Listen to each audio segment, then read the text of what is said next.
On va commencer doucement.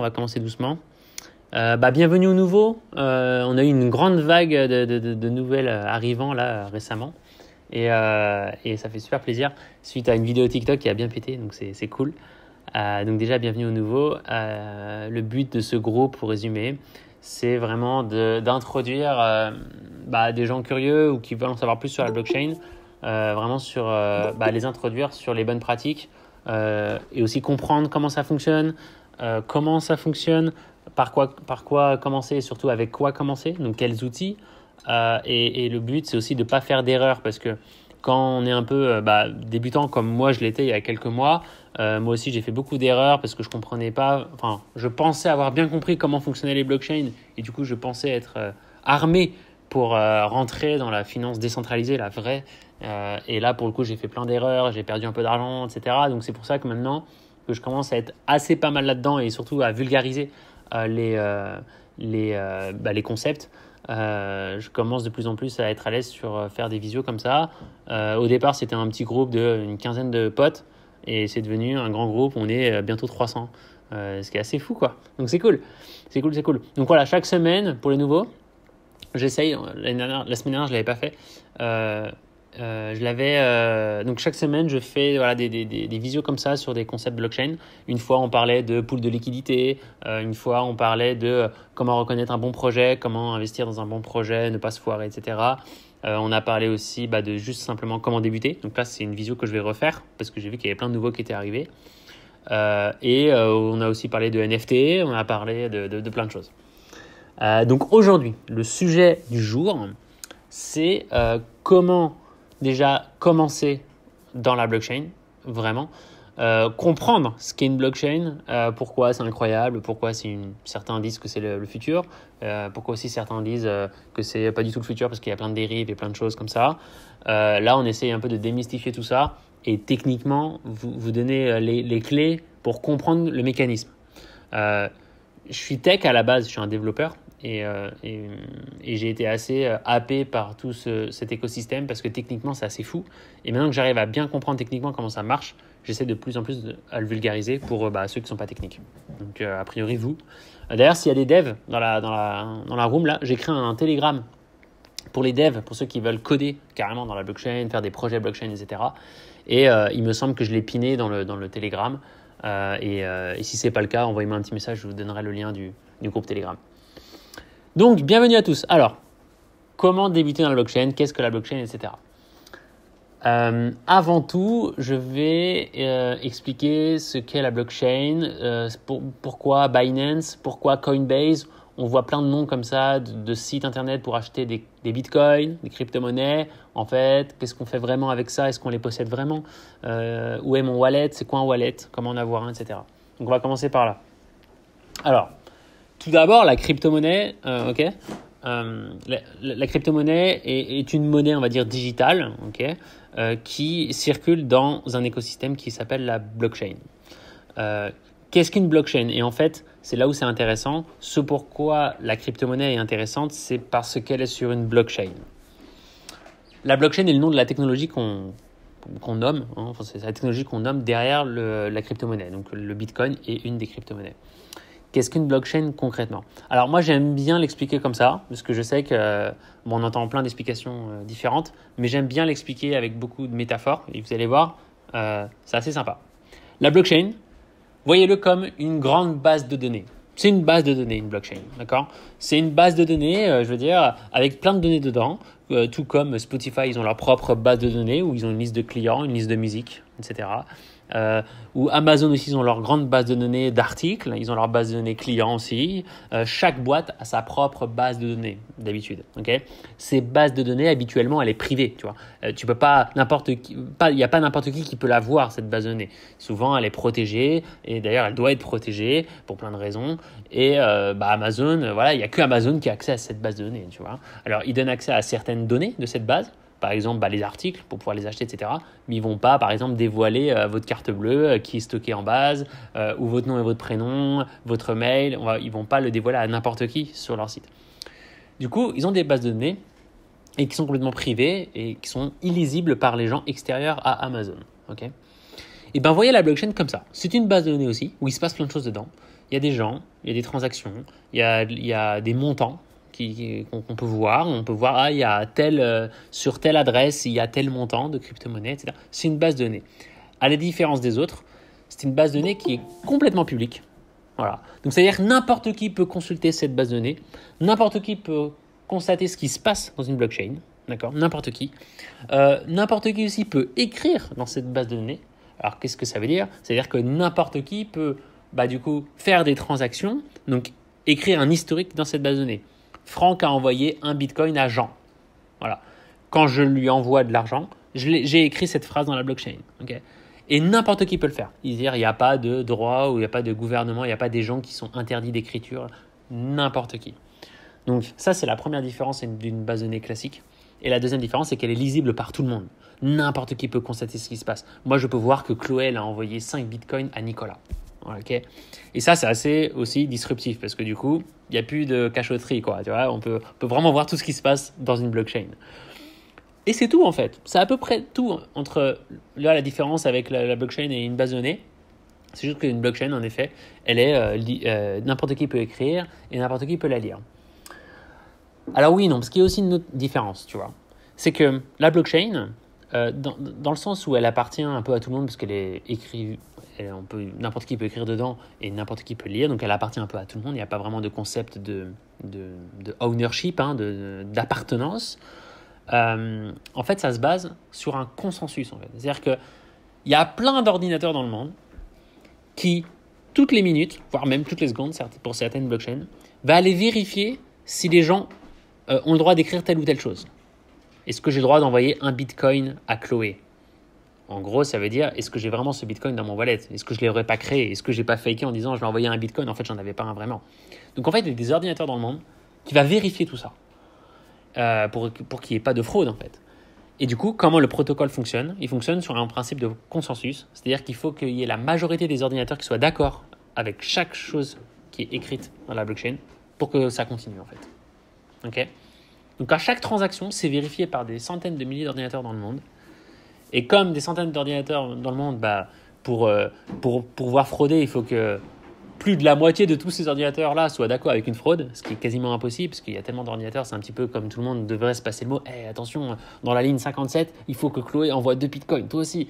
Donc il faudrait qu'il demande à chaque ordinateur dans le monde pour que la transaction passe. C'est quasiment impossible. Donc plus il y a de monde dans le réseau, plus il y a de validateurs, on va dire, plus c'est décentralisé et du coup plus safe, c'est plus secure. Okay ?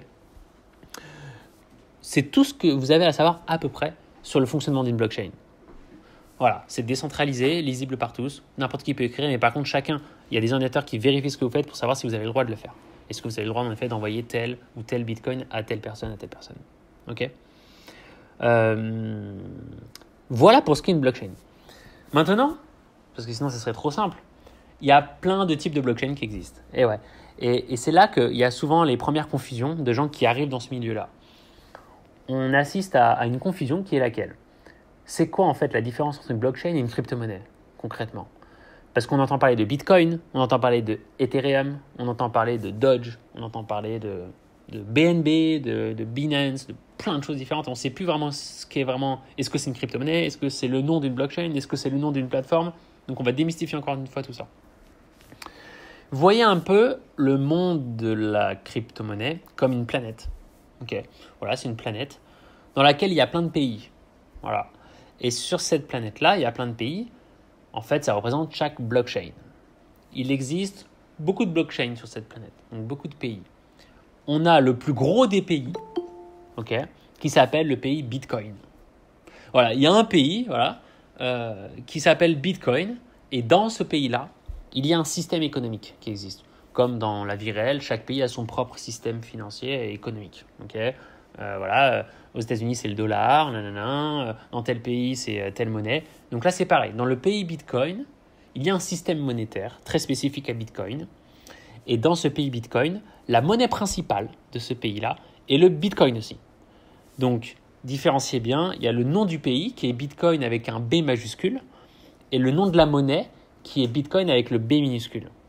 C'est deux choses différentes. C'est pour ça que souvent quand on dit « Ah, il y a Bitcoin qui pollue trop. Ah, tu as des Bitcoins », on ne parle pas de la même chose. Le Bitcoin pollue trop, on parle du pays Bitcoin. Et quand on dit ah, tu as des Bitcoins, on parle de la monnaie qui transite dans le même pays Bitcoin. Dans le pays Bitcoin. Ok.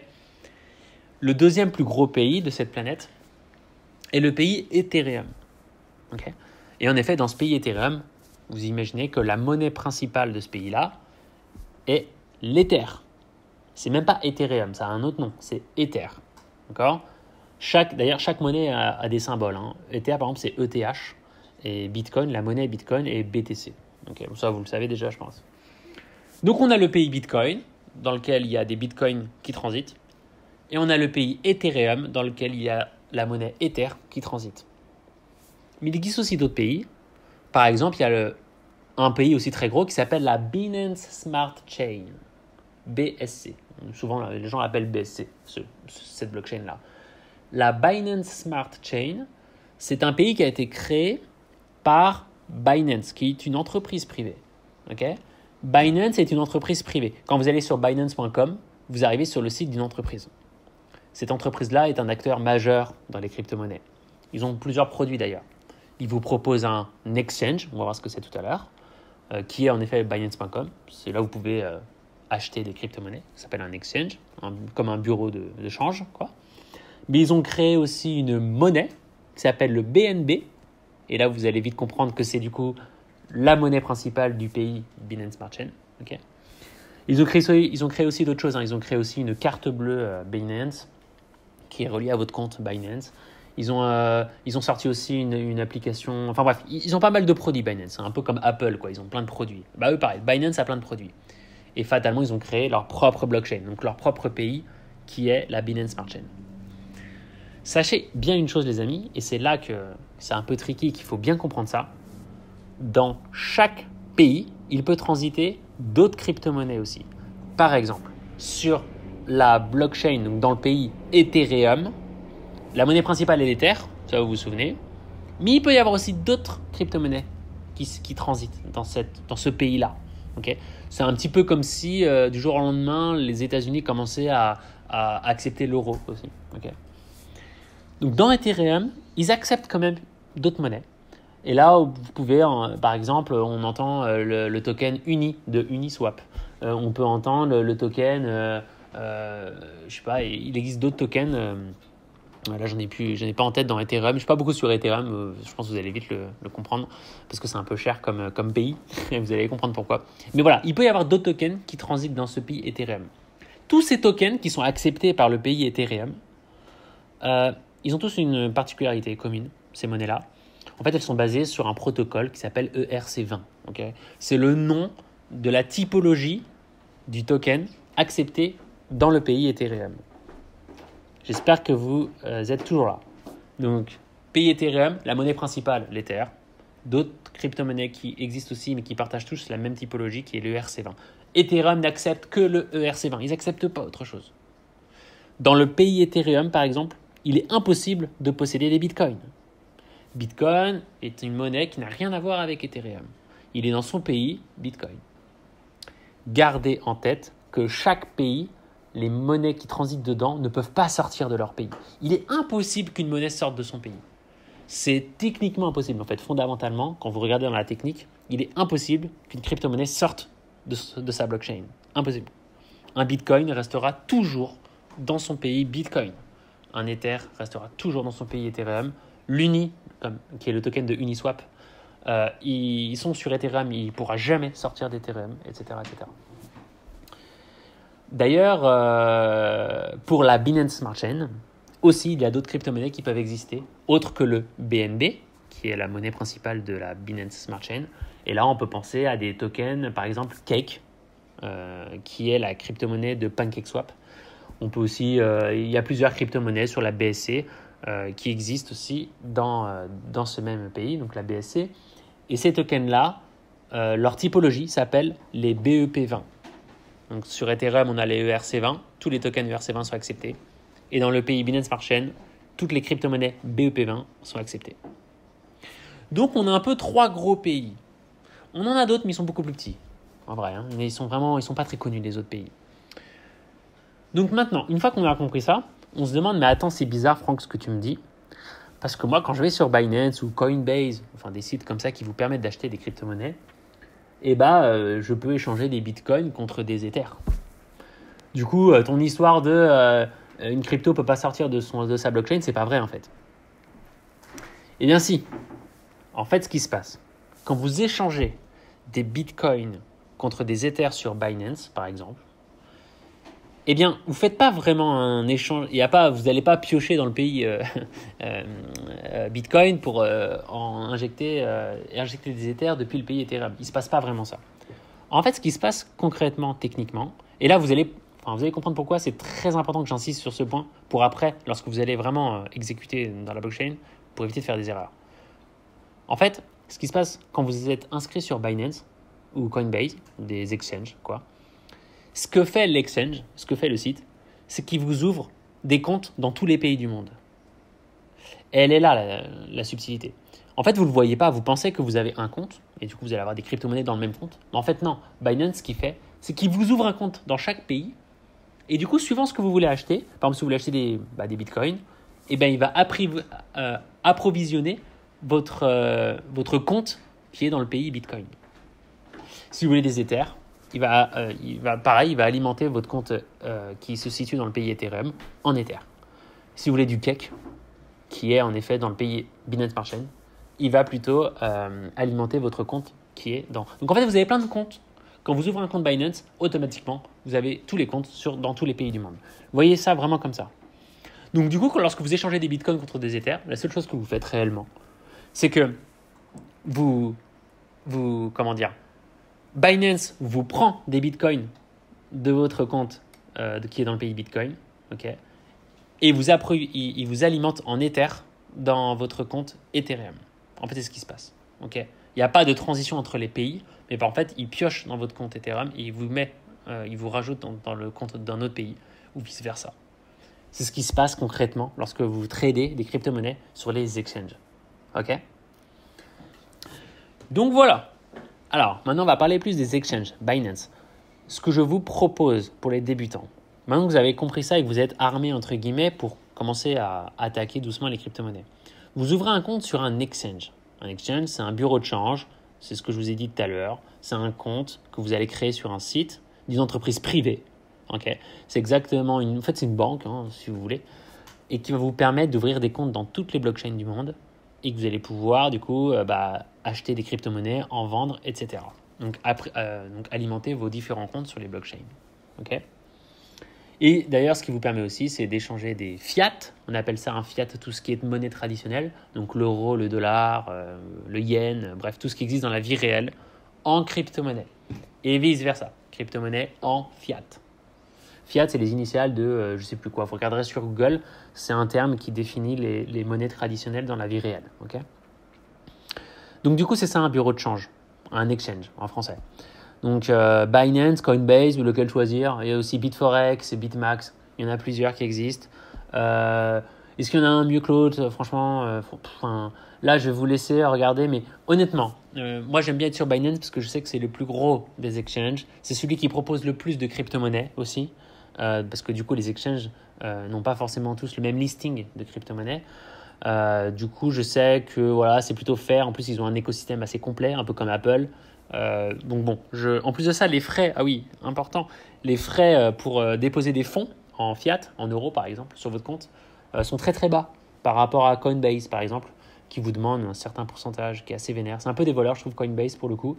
Au moins Binance, je sais qu'ils sont bien pour ça. Je crois que si vous faites un virement directement sur Binance en euros, vous avez 0% de frais, ce qui est quand même cool. Alors Vincent qui m'écrit: du coup, quand on échange Bitcoin vs Ether, ça veut dire on vend le Bitcoin à Binance et ensuite on achète du Ethereum à Binance. Exactement. C'est exactement ce qui se passe. Donc, que Binance a du BTC et du Ether en réserve. Exactement. Le taf d'un exchange, le gros travail d'un bureau de change, c'est d'avoir toujours de la liquidité sur soi pour répondre à l'offre et la demande. Tout le temps. Quand vous allez à votre bureau de poste en bas de chez vous pour échanger des euros en dollars, eux, leur taf, c'est d'avoir des dollars à vous donner. Donc, ils ont toujours de la liquidité, ils ont toujours de la réserve chez eux. Et d'ailleurs, c'est leur taf. Parce que eux, il faut bien qu'ils vous payent. Okay. C'est comme une banque. Quand vous retirez votre argent dans un distributeur, la banque doit se démerder pour vous payer. Et bien là, exactement Vincent, et c'est leur seul taf, c'est de toujours avoir de la réserve pour offrir la possibilité aux gens d'alimenter leur compte. Ok ? Donc voilà ce qu'est un bureau de poste. Donc Binance, je vous propose. Lorsque vous allez sur Binance, je fais pas tout de suite une visio avec partage d'écran, machin, ça sera peut-être l'objet d'une autre vidéo. Mais là, je voulais vraiment d'abord vous compreniez le concept de blockchain.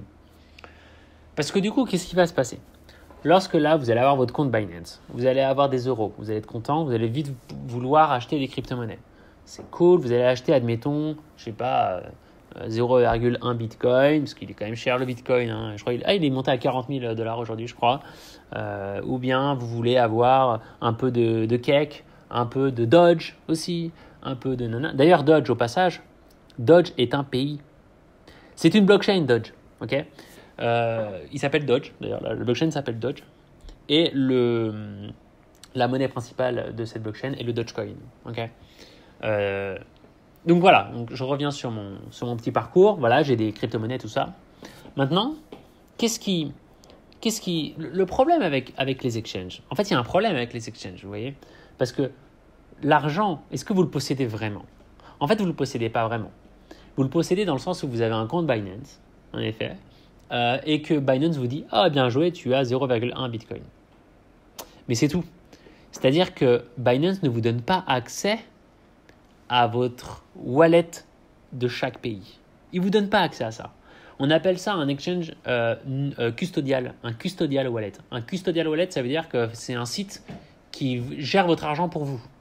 C'est-à-dire que vous ne possédez pas réellement l'argent, c'est-à-dire que l'argent il est sur un compte qui est géré par une entité qui s'appelle Binance. Exactement comme si vous êtes à la BNP Paribas ou n'importe quelle banque, quand vous ouvrez un compte, en fait c'est un custodial wallet, votre compte. C'est-à-dire c'est un wallet qui est géré par quelqu'un d'autre. D'accord ? L'argent le solde que vous voyez sur votre téléphone quand vous consultez votre application bancaire, en fait, il n'est pas vraiment réel. C'est fictif le chiffre que vous avez. Vous ne possédez pas vraiment. Votre argent il est déjà parti dans la trésor de la banque. Ils sont en train déjà de s'amuser dans le trading et tout pour faire de l'argent avec. Okay ? Le travail de ce genre de banque, d'institution, c'est qu'à chaque fois que vous demandez de l'argent à un distributeur, là, ils doivent se démerder pour vous payer, par contre. Et là, ils ne doivent pas merder, tu vois. Donc, on appelle ça, tout comme Binance, en fait. Binance, à partir du moment où vous faites une plus-value, admettons sur Dodge, voilà, vous voulez récupérer votre plus-value. Quand vous allez le convertir en euros sur votre compte Binance et que vous allez dire, maintenant, je veux le retirer sur mon compte bancaire à moi, BNP, là, Binance doit se démerder pour vous payer en euros. Ok. Donc, en fait, vous ne possédez pas vraiment votre argent, tout comme si vous étiez à la banque. C'est-à-dire que si demain, Binance ferme, si Binance met offline son site internet, vous n'avez aucun moyen de récupérer vos crypto-monnaies. Tout comme si la BNP s'écroule. La BNP, du jour au lendemain, arrête leur activité, met hors ligne leur site et votre application, vous n'avez plus du tout accès à votre compte et votre argent. Il est là le souci des exchanges. Et c'est une vraie limitation parce que du coup, les gens qui sont dans la blockchain et qui croient en la technologie blockchain, pourquoi ils y croient ? Parce qu'on a cet aspect décentralisé qui est censé être décentralisé, cet aspect qui, je me réapproprie l'argent parce que du coup, ce n'est pas une institution bancaire qui les possède. Banque de bol, quand vous utilisez un exchange, c'est eux qui possèdent votre argent.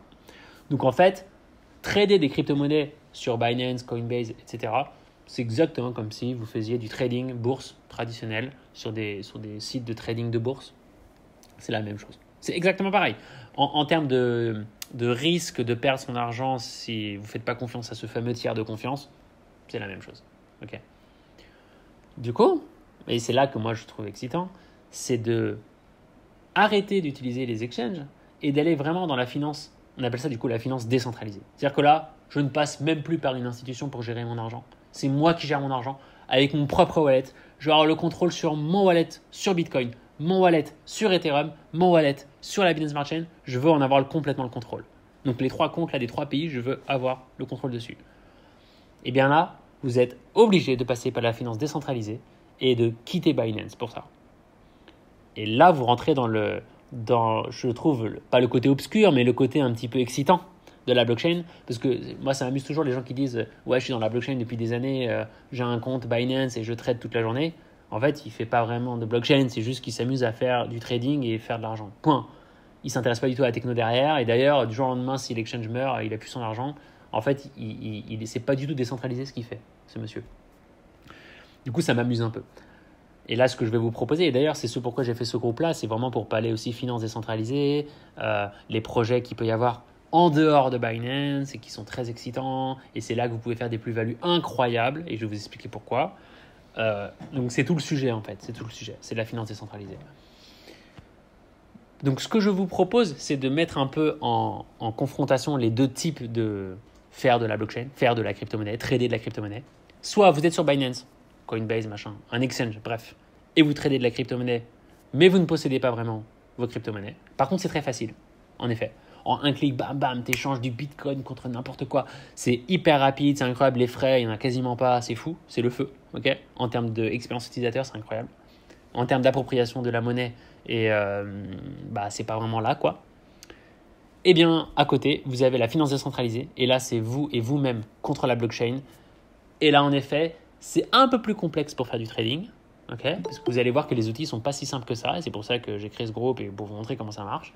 Mais par contre, là où vous avez un grand avantage, c'est que, vous possédez vraiment votre argent. C'est-à-dire que si demain Binance meurt, il y a des trucs qui... Les gouvernements, même s'ils essaient d'interdire, ils ne pourront pas interdire la blockchain. Parce que la blockchain, c'est un rouleau compresseur. C'est quelque chose qui fonctionnera tout le temps, tant qu'il y a de l'électricité sur Terre, en fait. Eh bien, vous allez toujours avoir votre monnaie. Et ça, c'est ce qui excite aussi les gens qui veulent un peu s'extraire du système financier traditionnel et qui est assez excitant. Ça, c'est le premier avantage à faire de la finance décentralisée. Le deuxième avantage, et c'est là que je pense que ça va intéresser le plus de monde ici, c'est que comme vous allez commencer à pouvoir acheter de la crypto-monnaie qui n'est pas très connue, bah ouais, parce que Binance, tout ce qu'ils proposent, c'est des cryptos relativement connus en fait. C'est des projets qui ont été déjà un peu audités, ils ont un peu vérifié des choses. Donc, c'est des projets déjà un peu établis et du coup, qui ne vont pas faire x100, x1000 sur Binance. Par contre, dans la finance décentralisée, c'est fort possible que vous tombiez. En tout cas, vous avez la possibilité d'acheter en effet de la crypto-monnaie qui peut faire du x10, x100, x1000, x10 000, c'est déjà arrivé, en très peu de temps. Et c'est là que c'est intéressant. Attention, parce que ça marche aussi dans l'autre sens. En effet, c'est là aussi il y a le plus de risques. Parce que qui dit décentralisé dit il n'y a personne qui a vérifié avant si là où vous voulez mettre votre argent, c'est safe. Okay, ou alors vous essayez de faire confiance à des organismes qui essaient de le faire pour vous, ça existe. Mais il y a de fortes chances aussi que vous perdez tout d'un coup. Parce que c'est pas sécure. Et là, vous pouvez pas du tout vous retourner contre quelqu'un. Parce que si sur Binance, il se trouve que la crypto-monnaie que vous avez achetée sur Binance, je sais pas, c'est des hackers, machin, et ils ont, je sais pas, la valorisation, elle meurt, ou alors ils vous ont volé les gens qui ont créé cette blockchain, donc ce pays-là, ils ont réussi, admettons, c'est jamais arrivé, mais je vous le dis quand même, admettons les gens qui ont créé cette blockchain et qui a été validée par Binance, et ben ils volent tout l'argent qu'il y a dedans, machin, c'est catastrophique, et vous n'avez plus cet argent-là sur Binance, Binance va tout faire pour essayer de vous rembourser. Et eux, ils ont des assurances, ils ont tout ça. C'est un peu la protection de la banque. Si demain BNP a un gros problème et que vous perdez de l'argent, ils vont tout faire pour vous rembourser. En tout cas, ils vont essayer. Donc, c'est un petit peu l'assurance de Binance. Ok ? Bon, c'est jamais arrivé. Mais n'empêche que voilà. Par contre, dans la DeFi, donc dans la finance décentralisée, DeFi, c'est DEFI, Decentralized Finance. Et bien là, vous pouvez être victime de à peu près n'importe quoi. Faire attention, et c'est pour ça que je fais aussi ces vidéos pour vous dire comment repérer des trucs à risque, des projets à risque, des moves qu'il ne faut pas trop faire, quoi. Okay, donc voilà un peu les deux mondes. Le monde centralisé, Binance, Coinbase, etc. Le monde décentralisé, c'est vous et vous-même avec la blockchain. Et là, il existe des outils pour générer des wallets, etc. Voilà, c'est déjà pas mal tout ça. Okay, maintenant, je vais donner quelques précisions sur les blockchains.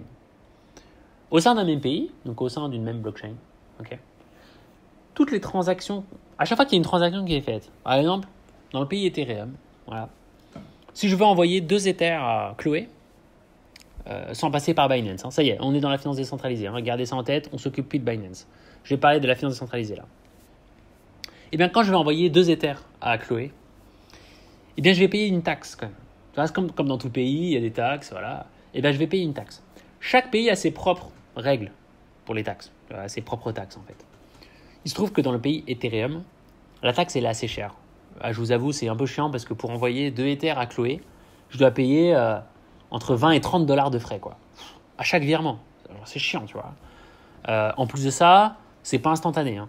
Chloé, elle va recevoir mon argent que dans un quart d'heure. C'est un peu chiant aussi en vrai. C'est un peu relou. Du coup, comment faire. Il existe d'autres solutions à ça. C'est-à-dire qu'il y a des gens qui ont réfléchi à ce problème pour créer d'autres pays plus performants. En fait, je vais vous expliquer un peu l'historique de ce pourquoi il y a une taxe. Le tout premier pays qui s'appelle Bitcoin, le fonctionnement de ce pays-là, était basé sur une certaine technologie qui regarde un petit peu la puissance de calcul disponible, pour pouvoir faire marcher le pays. Donc en fait, ce qui se passe concrètement, c'est qu'ils ont demandé à des gens qui veut être validateur de transactions. Vous vous souvenez, au début de la vidéo, j'ai expliqué qu'il y avait des validateurs, des gens qui sont là pour valider. Il faut qu'il y en ait des centaines de milliers, évidemment, pour que ça soit le plus décentralisé possible. Qui veut être validateur?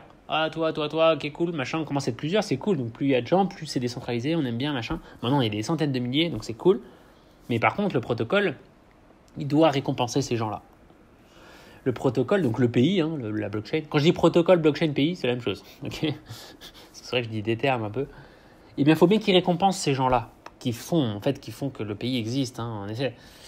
Eh bien, pour récompenser ces gens-là, ils se sont dit, putain, comme c'est qu'une personne qui doit avoir le fin mot de validation, il faut bien déterminer qui on récompense, quand, etc. Et du coup, ils se sont dit, c'est simple. Enfin, c'est simple. Ça, c'était en 2009, c'était il y a longtemps quand même, il y a plus de 10 ans, le gars qui a réfléchi à ça. Il s'est dit, du coup, ce qu'on peut faire, c'est qu'on va comparer la puissance de calcul que ces gens allouent à ce pays-là. Donc, en fait, c'est des ordinateurs qui font ces vérifications. Donc, on va regarder lequel est le plus puissant. Et du coup, selon la puissance de ta machine, tu seras plus ou moins récompensé. Ce qui est assez fair, au final. En gros, ça veut dire, plus le gars il contribue aux validations des transactions, plus il est récompensé. Du coup, on va lui donner plus d'argent. Okay. Si le gars il a un petit ordinateur, un petit MacBook Air, il est là pour miner du Bitcoin, comme sa puissance de calcul est très très basse, il va recevoir beaucoup moins de récompenses que les gros qui ont des machines incroyables. Du coup, le gars qui a pensé la blockchain Bitcoin, il a pensé à ce système-là, qui a été établi et qui a été utilisé. Et aujourd'hui, c'est ce qui se passe dans le pays Bitcoin, encore aujourd'hui. On appelle ça la proof of work, la preuve de travail. Selon ton niveau de travail, tu es plus ou moins récompensé. D'où vient cet argent ? De plusieurs choses. Une taxe que chaque personne paye à chaque transaction. Moi, j'envoie un Bitcoin à Chloé, je dois payer 0,0001 Bitcoin à la blockchain. Alors, en fait, la blockchain, après, les répartit cet argent-là dans les mineurs. C'est un peu comme dans un pays normal. Quand vous payez des impôts, après, les impôts, ils sont redispatchés chez les ministères, dans les différents ministères qui font fonctionner le pays. Okay, c'est un peu la même chose. C'est pour ça que j'aime bien parler de planète et de pays, en fait. Parce que là, après, on comprend vraiment que chaque blockchain a son propre système économique et financier. Donc voilà, on a des mineurs. On appelle ça les mineurs, du coup, ces gens-là.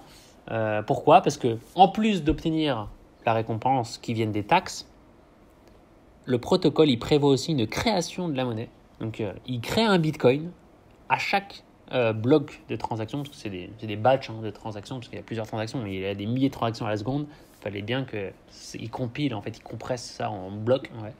En gros, à chaque validation, il y a des Bitcoins qui sont créés, en plus des taxes, et qui sont reversés aux mineurs. Voilà pourquoi on doit payer des taxes, et voilà comment le Bitcoin se crée. Après, il y a des gens, donc incroyable 2009, Bitcoin, machin, il y a des gens, ils ont expérimenté ça, machin, c'était un peu dark, le Bitcoin et tout. Après, les temps ont évolué, les technologies ont évolué, il y a des gens qui se sont penchés sur comment on peut améliorer Bitcoin, faire que ce soit, plus rapide, le fait qu'on puisse faire autre chose que juste envoyer de la monnaie, parce qu'avant c'était ça Bitcoin, c'est juste de l'envoi d'argent, il n'y a rien d'autre chose. On peut juste transférer un certain montant d'entité, de monnaie, à quelqu'un. On ne peut rien faire d'autre. C'est très limité Bitcoin. C'est une vieille technologie quand même.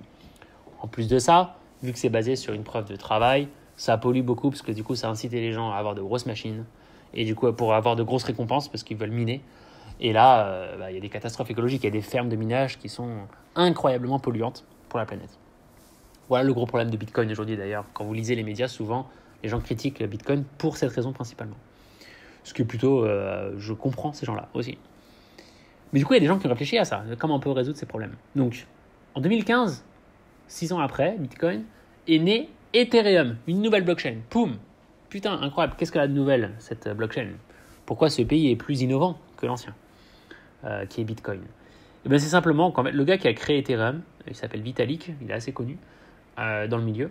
D'ailleurs, celui qui a créé Bitcoin est anonyme. Il s'appelle Satoshi Nakamoto. C'est le pseudonyme qui s'est donné. Personne ne sait vraiment qui c'est. Bon, le FBI dit qu'ils savent, mais bon, bref, personne ne sait. Mais par contre, Ethereum, ouais, c'est Vitalik qui l'a fait en 2015. Et lui, en fait, il a voulu améliorer Bitcoin. Comment il a fait? En fait, il a simplement rajouté la possibilité de pouvoir faire exécuter du code à chaque fois qu'une transaction est passée. Alors, dit comme ça, on ne comprend pas trop. Ouais, bon, il y a du code qui est exécuté à chaque so what, quoi. En fait, ça change plein de choses. Parce que du coup, il y a plein d'entrepreneurs qui ont commencé à se dire mais putain, c'est dingue. Parce que du coup, à chaque action que je peux avoir sur la blockchain, ça peut déclencher une certaine logique, une logique métier, du code en fait. En gros, j'appuie là, du coup, ça envoie un message ici et qui fait que ça envoie tel montant d'argent ici et un autre montant d'argent ici et un autre montant d'argent ici. Donc en fait, pour une action, je peux déclencher plein de transactions de monnaie ou d'autres choses, de signatures, etc. Et là est né plein d'applications beaucoup plus poussées qui sont basées sur la blockchain. Il y a eu des jeux vidéo, par exemple CryptoKitty, des choses que vous connaissez sûrement déjà, qui sont nées grâce à Ethereum parce que Vitalik a introduit en effet la possibilité de exécuter du code dans une blockchain. Ce qui est assez incroyable. Du coup, ça fait du code décentralisé. C'est-à-dire que là, on décentralise même plus l'envoi de monnaie, on décentralise même des applications en fait. On commence à pouvoir décentraliser des applications. Et de là est né le terme DApp, Decentralized Application. Aujourd'hui, Spotify est complètement centralisé. Ils ont leur propre base de données. Tout fonctionne de manière privée. C'est eux qui reversent l'argent aux artistes, mais on ne sait pas trop comment. Enfin voilà, tout est très, pas du tout transparent, quoi, très privé. Alors que là, si on peut imaginer un Spotify décentralisé. Pourquoi? Parce que tout leur code qui d'habitude exécutent en privé, ils peuvent d'un seul coup le mettre dans une blockchain publique. Et là, ça c'est incroyable parce que du coup, tout le monde peut voir ce qui se passe vraiment dans le code. Et fatalement, c'est génial pour la transparence et aussi pour la récompense des artistes, etc. Enfin bref.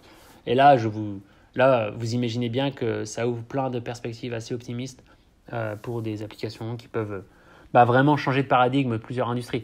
Par exemple, l'art, aujourd'hui, se fait incroyablement disrupté par la blockchain. Enfin bref, il y a plein d'applications qui sont possibles grâce à ça. Du coup, là, j'étais en train d'expliquer l'histoire des blockchains. Donc voilà, chaque blockchain a son propre système économique, il y a des machins, et il y a des taxes. Je parlais des taxes, voilà. Je vais revenir sur les trucs. Ces taxes-là, il y a des gens, ils en ont eu marre parce que sur quoi se base cette taxe? Pourquoi une taxe, elle peut augmenter, diminuer, etc. Sur Ethereum, dans le pays Ethereum, comme si vous avez un ministère, le ministère de l'économie, voilà, on va dire. Dans leur fonctionnement, ils ont dit, nous, les taxes, ça sera en fonction du nombre de personnes qu'il y a dans le pays. Voilà. Et le nombre de personnes qui passent des transactions dans ce pays. C'est ça. Donc ça veut dire que plus il y a de monde dans le pays Ethereum, plus il y a de gens dessus, plus les taxes vont monter. Et plus ça va être cher, ça va être chiant, quoi. Ça va être relou. Et en plus de ça, plus ça va être lent. Parce que le nombre de transactions validables est limité dans le temps. Du coup, les mineurs, au bout d'un moment, c'est chaud pour eux. D'ailleurs, sur Ethereum, c'est aussi une preuve de travail. Si vous vous posez la question, on récompense de la même façon que sur Bitcoin les mineurs sur Ethereum. Okay, en tout cas aujourd'hui. Donc du coup, malheureusement, si d'un seul coup tout le monde arrive sur Ethereum et d'un seul coup tout le monde se met à faire des transactions, les taxes vont monter. Et aujourd'hui, on est arrivé à un point tel que il y a tellement de gens sur Ethereum que les frais sont très très hauts, entre 20 et 30 $. C'est énorme. Enfin, c'est chiant quand même. C'est comme si je vous disais, ouais, tu dois payer 20 € pour m'envoyer 5 €. Voilà, vous comprenez que c'est vite limité. Et du coup, la blockchain Ethereum s'est vite dirigée vers une population de gens riches. En fait, il y a que les gens riches qui allaient sur Ethereum à la fin et qui tradaient des millions de dollars sans arrêt. Et eux, ils n'avaient aucun problème à payer 30 $ à chaque fois qu'ils faisaient une transaction. Mais du coup, il y a des gens, chez Binance notamment, qui ont réfléchi à ça. Comment on peut faire pour diminuer ces taxes et faire parce que c'est pas comme ça qu'on va réussir à démocratiser la blockchain. Hein. Il faut trouver une solution par rapport à ça. Et ils ont réussi à copier-coller Ethereum. Alors, quand je vous dis, ils ont copié Bitcoin, ils ont copié Ethereum, en fait, c'est simple parce que tout le code est public. Même le code du pays, la façon dont le pays s'est construit, c'est public. C'est dans la blockchain, en fait, c'est dans le protocole. Du coup, même n'importe quel développeur, créateur, il peut s'inspirer d'un pays qui existe déjà pour créer son propre pays, en fait, mais en mieux. C'est ce qu'a fait Binance. Ils ont pris Ethereum, ils ont fait copier-coller. Alors franchement, CTRL-C, CTRL-V, les gars, ils ont même pas changé le nom des... Enfin, c'est hallucinant à quel point ils ont copié-collé tout le système Ethereum. Et ils l'ont juste renommé en mettant Binance Smart Chain, mais en changeant quand même quelque chose. Ils ont gardé tous les ministères du pays.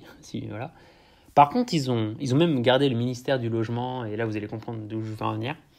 Par contre, ils ont changé un ministère qui est celui de l'économie. Ils l'ont un peu modifié, de telle sorte au lieu que le pays se base sur la preuve de travail des mineurs, donc la puissance de calcul, vous vous souvenez, eh bien, il va se baser sur autre chose, qui est la preuve d'épargne. En fait, c'est proof of staking. Ça veut dire quoi? Au lieu de dire, parmi tous ceux qui vont valider les blocs, qui a la plus grosse machine, on va plutôt regarder qui a le plus de BNB. C'est quoi le BNB? C'est la monnaie principale de la Binance Smart Chain. Donc du coup, en gros, pour récompenser les gens d'avoir le monnaie du pays, eh bien, ils vont leur permettre d'être validateurs. Ça pose des petits problèmes, parce que du coup, il y a des gens, ils se sont dit, oh là là, mais du coup, ça devient centralisé. Il n'y a que les riches qui vont valider les blocs. C'est un problème, ça. C'est comme si la France, d'un seul coup, il décidait que ce soit que les riches qui aient le droit d'avoir un contrôle sur ce qui se passe dans le pays. Donc ça a râlé. Mais en fait, quand vous regardez en profondeur, ils se sont pas arrêtés là. Ils ont dit, c'est vrai, c'est chiant, ça ne sera pas décentralisé si on commence à faire ça. Du coup, ce qu'ils ont fait, c'est qu'ils ont fait un système de grands validateurs et de délégateurs. C'est un petit peu comme, vous savez, aux États-Unis, les grands électeurs, donc la population vote pour des grands électeurs et les grands électeurs votent pour le président. C'est un petit peu la même chose qui se passe. Il y a des grands validateurs qui ont beaucoup d'argent. Ils sont que 51, mais ils ont des millions de BNB, de dollars en BNB, vous m'avez compris, et qui valident les blocs. Ils seront que 51. En fait, pour quelle raison ils ont fait ça? Pour que ça aille très vite. Au lieu que, parce que sur Ethereum, c'est des centaines de milliers de personnes qui doivent valider un bloc. Sur Binance Smart Chain, il n'y en a que 51. Donc ça va beaucoup plus vite. Et c'est beaucoup moins cher. Parce que pour répartir les récompenses, c'est beaucoup plus facile. Ils sont que 51, donc ça va vite en fait. Et on regarde surtout ceux qui... Alors, ils ne se basent pas que sur ceux qui ont plus de BNB. Ils regardent le nombre de BNB qu'ils ont. Ils regardent aussi leur ancienneté en tant que validateur. Ils regardent aussi ils se basent sur pas mal de petites choses qui fait qu'ils auront peut-être plus de récompenses que son voisin. Point. Mais là où c'est décentralisé, la validation est centralisée. Donc la validation des transactions, elle est centralisée parmi ces 51 personnes. Mais pour assurer une décentralisation du pays, ce qu'ils ont fait, c'est que pour que ces mineurs puissent avoir accès à leurs récompenses, et c'est là que c'est smart, c'est qu'ils doivent passer par une grande validation de centaines de milliers de délégateurs, donc des mineurs moins, et pour valider tout ce qu'il a validé ces dernières semaines. Et à partir du moment où il a réussi à passer cette validation-là, il touchera ses récompenses. Donc il n'a pas intérêt à faire d'erreur ou de fraude, parce que sinon il ne touchera jamais ses récompenses en tant que mineur. Et tout cet argent qu'il a bloqué juste pour être validateur n'aura servi à rien. Donc c'est comme ça qu'ils ont pensé le truc. Ils disent, nous on va centraliser en effet la validation, mais par contre on va décentraliser le fait qu'ils puissent, au moment où ils réclament leur reward, leur récompense. C'est là qu'on va tout décentraliser. Donc ça permet quoi? Un pays très rapide, les transactions vont super vite. Pas cher du tout, parce qu'il y a peu de validateurs au moment T. Okay, et pourtant, ils arrivent à avoir une décentralisation grâce à ce claim, à ces fameuses récompenses qui nécessitent une grande validation, qui doit être d'ailleurs validée par des centaines de milliers de nœuds, et là, ça peut durer même plusieurs jours. C'est ce qu'ils disent dans la doc de Binance, ça peut durer plusieurs jours. Donc, oui, parce qu'il doit valider toutes les anciennes transactions qu'il a passées depuis peut-être 10 jours. Vincent. Ouais, justement, il y a aussi les sous-validateurs. Exactement, on appelle les délégateurs. Voilà. Donc, il y a les délégateurs qui ont pas assez de BNB pour être validateurs, mais ils sont là quand même. Donc, ils mettent à disposition une machine qui est souvent un VPS, un serveur virtuel, dont il n'est pas forcément requis d'avoir une grosse puissance de calcul, parce qu'ils répartissent ça sur des milliers d'ordinateurs, et puis comme tu n'as pas besoin d'être rapide, vu que ce n'est pas au moment de la validation, eh bien, aujourd'hui, tu peux être mineur sur BSC juste avec un délégateur, attention, des sous-mineurs, des sous-validateurs, juste avec un MacBook Pro ou un VPS que tu payes 10 € par mois. Et tu es récompensé pour avoir validé les grands validateurs qui claiment leur récompense. C'est un peu compliqué, mais du coup, voilà. Un mec qui décide de tout faire foirer dans les 51, il décide de frauder toutes ces transactions. Ouais, exactement. Alors en fait, ce qui se passe, c'est que si un des validateurs participe à une fraude, alors toute la penalty, ils appellent ça la penalty fraude, conséquence, je sais plus quoi. Bref, il y a un terme pour dire c'est quoi la punition. Voilà, la punition, elle est vénère. Déjà, toutes les transactions qui ont été fraudées sont reverse engineered. Elles sont donc d'un seul coup, les transactions sont reset, quoi. Tout ce qui découle de cette fraude est reset. En plus de ça, il doit payer une certaine somme. Et il a perdu tous les BNB qu'il a holdés pour être de grand validateur. Et là, je crois qu'il faut 10 000 BNB pour être grand validateur. 10 000 BNB. Le BNB, il est à $400. Voilà, je crois que c'est un truc comme ça. Donc, c'est vraiment vénère. Genre, le penalty, il est tellement immense que tu as intérêt à ne pas frauder du coup dans ces 51 validateurs. Ok ? C'est dans ce sens qu'ils incitent les gens à faire du bon taf. Parce que déjà que c'est pas très décentralisé, au moins il y a ça. Alors, c'est une solution. Il y en a qui n'aiment pas cette solution-là parce qu'ils disent « mais il n'y a quand même que 51 personnes qui valident, donc ça ne me plaît pas ». Et t'en as d'autres qui disent « ouais, c'est plutôt cool parce qu'au final, c'est comme décentralisé. Au moment de claim, ils ont des penalties. Et du coup, et c'est jamais arrivé d'ailleurs qu'il y ait une fraude, en fait, qu'il y ait une punition de telle envergure. Et il est même banni de la chaîne. Enfin, ouais, c'est vénère. Hein. Le truc, il est banni. Enfin, c'est chaud, quoi. Dans tous les cas, ils se sont démerdés pour qu'il soit jamais gagnant dans une fraude. Même si la fraude lui a permis de gagner des sous, il sera toujours perdant. Ils se sont démerdés dans le code pour que ils seront toujours perdants. Voilà. Après, c'est ce qu'ils disent dans la doc, c'est jamais arrivé, donc on ne sait pas si dans les faits ça se passe vraiment. Mais t'as compris, Vincent, quoi. Mais ouais, ils ont prévu la penalty, la punition. Voilà pourquoi la Binance Smart Chain aujourd'hui, elle est très cool pour vous qui sont dans le Telegram là et dans la visio. C'est qu'aujourd'hui, vous pouvez vous passer de Binance, parce que Binance aussi c'est cool, parce que quand vous tradez des cryptos sur Ethereum, vous ne payez pas les frais qui sont propres à la blockchain. C'est ça aussi qui est bien chez Binance ou les exchanges. Alors que là, si vous allez dans la BSC, donc la Binance Smart Chain, de manière décentralisée, vous n'avez pas de frais de transaction. Alors très peu, hein, les frais, les taxes du coup, comme il n'y a que 51 validateurs et que c'est pas basé sur la preuve de travail, au final, je crois qu'elle est entre 20 et 50 centimes une transaction. Donc ça va, en vrai ça va. Et c'est aussi surtout très rapide. C'est moins de 4 secondes. Ouais. Versus plusieurs minutes sur Ethereum, voire c'est déjà arrivé qu'une transaction mette 45 minutes pour être validée sur Ethereum. Donc voilà pourquoi la BSC aujourd'hui elle est intéressante. Le pays BSC est intéressant. Mais du coup, ce qui va se passer, c'est que lorsque vous aurez déposé des fonds, parce que Binance c'est quand même, enfin Binance ou Coinbase, bref vous avez compris, les exchanges, ils sont quand même primordiales pour passer de euros à crypto. Donc vous êtes quand même obligé d'avoir un compte dans un exchange pour avoir des crypto-monnaies. Mais une fois que vous avez de la crypto-monnaie, la première chose que vous allez faire, enfin, si vous souhaitez aller dans la finance décentralisée avec nous, c'est de faire un virement depuis votre compte Binance vers votre wallet privé que vous aurez créé sur le pays que vous voulez. Si vous voulez dans la BSC, donc le pays qui est pas cher, rapide et il y a plein de choses qui s'y passent du coup, et là, vous allez voir, c'est incroyable, et ben vous allez bien mettre votre adresse BSC, ok, votre RIB en fait. En fait, vous allez voir que quand vous allez créer un wallet, ça va vous générer un RIB. C'est une série de chiffres et de lettres. Okay, et c'est vraiment typiquement ce qu'il faut partager à des gens si vous voulez recevoir de l'argent. Comme un RIB. C'est vraiment la même chose. Okay, et du coup, vous allez dire à Binance, écoute, envoie-moi mes BNB là, tu me les envoies dans mon wallet BSC. Attention, et là vous allez comprendre pourquoi j'insiste sur ça. Si vous envoyez une crypto-monnaie de Binance qui n'est pas dans le même pays que votre RIB, vous perdez vos fonds. C'est un petit peu comme si vous souhaitez envoyer une lettre, je ne sais pas, 2 rue Lavoisier, Paris, mais vous mettez pays Argentine. La Poste, eux, ce qu'ils feraient traditionnellement, ils vous renvoient la lettre en disant votre adresse, elle est nulle. Ouais, ça n'existe pas. Sur la blockchain, ça ne se passe pas comme ça. Vous faites ça, vous perdez vos fonds. Tout simplement.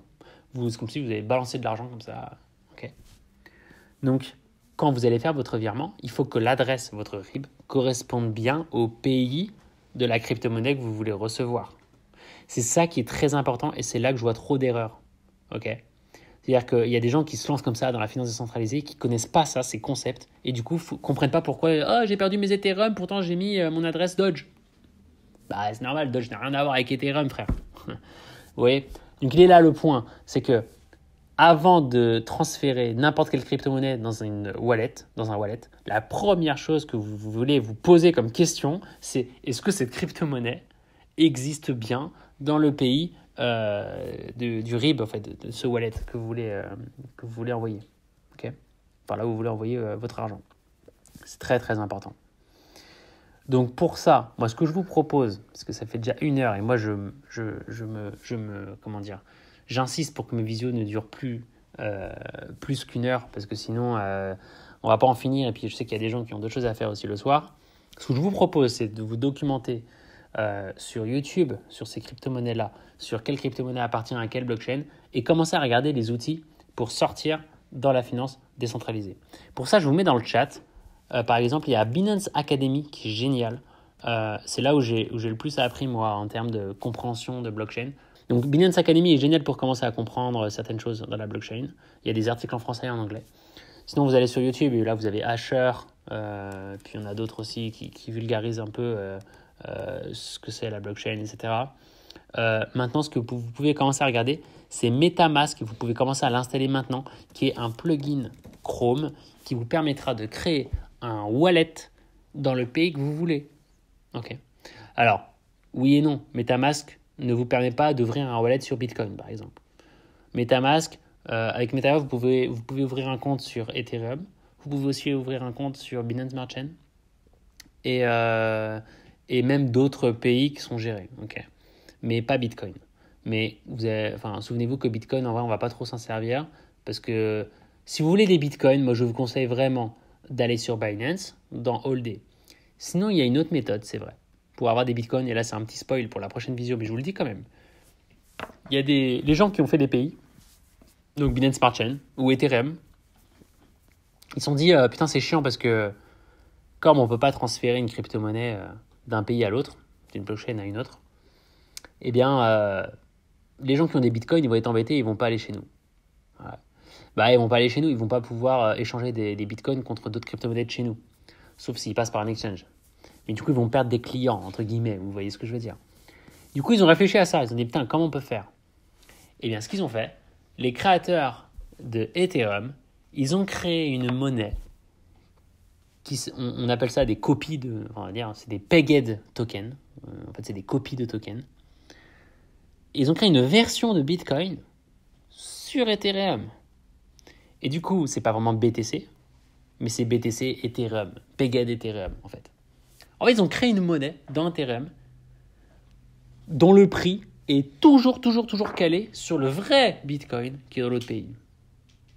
Ça vous permet quoi? Ça vous permet de retirer des bitcoins qui viennent de Binance à la base, mais en version Ethereum compatible. Et là, c'est cool, parce que du coup, même si vous êtes dans la Binance Smart Chain, donc le pays Binance Smart Chain, vous pouvez avoir des bitcoins. En fait, c'est pas vraiment des bitcoins, vous m'avez compris. C'est des tokens BEP20, donc la typologie que accepte Binance Smart Chain, mais qui est calé sur le prix du vrai bitcoin. Ok? Donc vous pouvez, et là d'ailleurs, c'est même pas BTC, c'est BTCB. Bitcoin Binance, je crois. C'est quoi l'intérêt? Excellente question, monsieur Bougnol. L'intérêt, c'est quoi? L'intérêt, c'est justement que vous avez du coup la possibilité de trader des crypto-monnaies qui ne sont pas censées être dans le pays dans lequel vous êtes. Moi, par exemple, qui déteste Binance, je ne veux pas être dépendant de ces exchanges. C'est des banques pour moi et je n'ai pas envie d'être dépendant de ça. Je veux rester dans mon wallet avec mon compte Binance Smart Chain. Et ben, je vais pouvoir acheter des bitcoins. Et pourtant, je reste chez Binance Smart Chain. Donc, transaction gratuite, enfin, pas cher du tout plutôt, et rapide. Elle est là l'intérêt. Et là, c'est très intelligent parce que du coup, les gens se sont sentis vraiment libérés. Oh putain, trop bien. Du coup, je peux rester sur la Binance Smart Chain ou je peux rester sur Ethereum si je préfère Ethereum. Et du coup, j'ai mes crypto-monnaies qui appartiennent normalement à d'autres pays, mais c'est juste que c'est copié. Bon, allez les amis, j'espère que ça vous a plu. Je ne vais pas m'éterniser. En tout cas, n'hésitez pas à mettre vos messages dans le Telegram et on se revoit du coup à la prochaine visio. On va sûrement parler des outils et de qu'est-ce qu'un wallet, comment on en crée un, comment on fait pour ne pas se gourer de wallet et comment on fait des virements de wallet en wallet et faire des actions dans la finance décentralisée. Voilà les amis, j'espère que ça vous a plu. Je vous dis belle soirée à vous et à la prochaine. Tchuss.